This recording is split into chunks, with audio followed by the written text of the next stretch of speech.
Terima kasih Pak Prabowo. Tapi mohon maaf, nampaknya Bapak belum menjawab pertanyaan kami. Karena pertanyaan adalah tentang perlindungan perempuan, yang permasalahan apa dan bagaimana mengubahnya. Mohon nanti sesudah ini mungkin bisa dielaborasi soal perlindungannya. Kami melihat ada 3 hal ketika bicara itu. 1, perlindungan. Karena kita menyaksikan jumlah kekerasan pada perempuan luar biasa banyak, tinggi.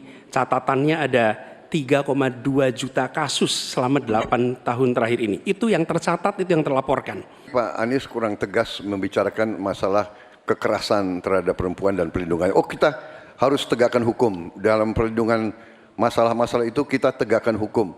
Dan itu harus kita tegakkan dengan sekeras-kerasnya. Dan itu sudah menurut saya aksiomatis, tanpa kita berpikir panjang. Memang itu kita harus lindungi seluruh rakyat kita, apalagi kaum perempuan dari segala bentuk penindasan, kekerasan, eksploitasi, human trafficking, dan sebagainya.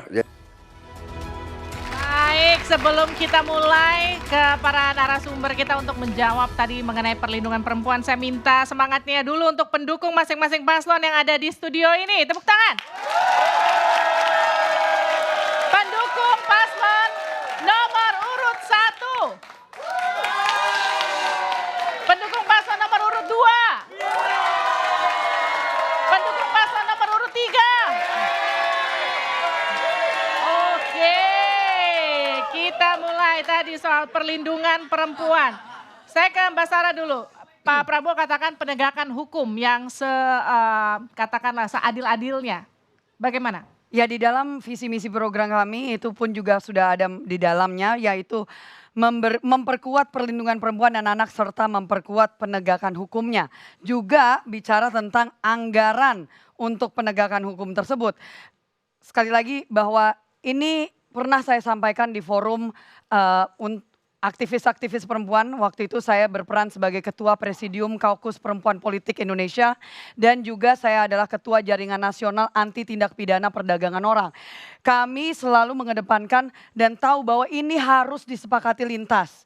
Dan bahkan di kami pun juga adalah partai-partai yang mendukung waktu itu. Dan saya salah satu yang mengusung RUU waktu itu masih penghapusan kekerasan seksual yang akhirnya disahkan menjadi Undang-Undang TPKS. Jadi kita melanjutkan apa yang sudah kita perjuangkan bahkan saat DPR kemarin.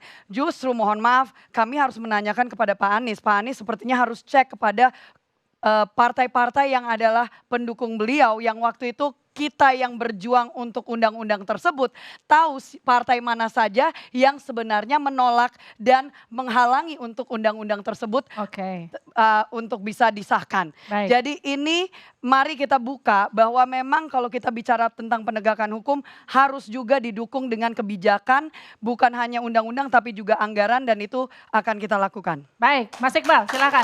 Perlindungan bagi perempuan. Ya, jadi memang kalau kita bicara fakta ya, selama Pak Anies jadi gubernur, TP2A-nya itu luar biasa programnya, termasuk anggarannya. Dan Mas Anies sudah menegaskan di debat pertama atau kedua bahwa dia akan membuat namanya Hotline Paris. Ya, 24 jam layanan perlindungan, akses kepada para korban, dan juga yang terpenting adalah bagaimana masalah single parent. Mas Anies akan menganggarkan 500.000 per bulan buat kepala keluarga yang single parent. Demikian juga kepada suami hak cutinya diperluas. Yang hari ini biasanya hanya 2 hari akan diberikan cuti lebih banyak lagi bagi para suami yang istrinya melahirkan. Jadi akan ada banyak lagi program-program khususnya yang sudah dilakukan Mas Anies. P2 TP2A di Jakarta itu luar biasa. Ya, kami juga termasuk banyak sekali menangani kasus-kasus. Kita lihat sekarang angka perdagangan manusia itu cukup tinggi. Bahkan sampai ke luar negeri. Dan itu tentu saja kita harus berubah, bukan hanya memperbaiki, tapi perubahan. Baik, kita ke Mas Satya. Jadi apa yang akan ditawarkan dari paslon nomor urut 3, Mas? Kalau bicara mengenai undang-undangnya dulu, karena kita kan kalau bicara perlindungan ini kan memang ada undang-undangnya. Dan ini justru kami akan mendukung peran daripada Komnas Perempuan untuk menggolkan undang-undang perlindungan perempuan dan anak. Dan perspektifnya harus perspektif korban. Dengan demikian kita tahu keberpihakannya seperti apa. Nah, kalau program-program perempuan kita punya banyak sekali, Mbak. Perempuan Maju itu program kita.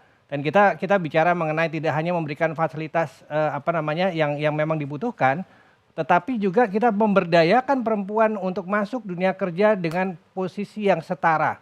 Di mana sekarang kita lihat banyak sekali situasi di mana korporasi baru sekian persennya yang perempuan. Dan ini juga ada lagi program-program yang terkait dengan disabilitas perempuan, di mana di desa-desa ketika kita bicara satu desa, satu vaskes, satu nakes, di situ ada disabilitas yang kita juga sentuh. Kenapa? Perempuan ketika disable, melahirkan di desa nggak bisa ke fasilitas kesehatan, harus butuh mobil khusus dan itu kita sponsorin di situ. Oke, tepuk tangan untuk seluruh narasumber saya pada malam hari ini. Saudara, usai jeda rekan saya Niti Anissa akan kembali dengan perbincangannya bersama dengan Alexander Wibisono mengenai apa saja yang ramai di media sosial sepanjang debat pamungkas malam hari ini. Tetap bersama kami.